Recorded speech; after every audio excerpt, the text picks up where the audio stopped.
தொழில் கல்வி ஆசிரியர்கள் 15 அம்ச கோரிக்கையை வலியுறுத்தி கோட்டையை நோக்கி பேரணி சென்றனர்.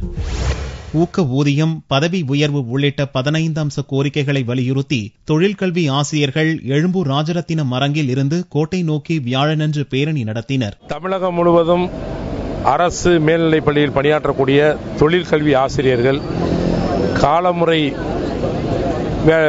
ஊதியத்தில் வேலை பார்க்க படிக்காலத்தை அவர்கள் ஓய்வூதிய படிக்காலமாக இணைத்துக் கொள்ள வேண்டும் என்ற கோரிக்கையை வைத்திருக்கிறார்கள்.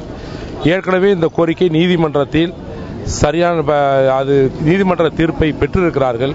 அந்த அடிப்படையில் ஒரு 3 ஆசிரியர்களுக்கு காலமுறை ஊதியத்தை அந்த தொகுப்பூதியமாக இணைத்து அவர்கள் ஓய்வூதிய காலத்தில் இணைத்திருக்கிறார்கள். எனவே அந்த அடிப்படையில் மற்ற ஆசிரியர்களுக்கும் வழங்க வேண்டும். இது நியாயமான கோரிக்கையை தமிழக அரசு உடனடியாக நிறைவேற்றி தர வேண்டும்.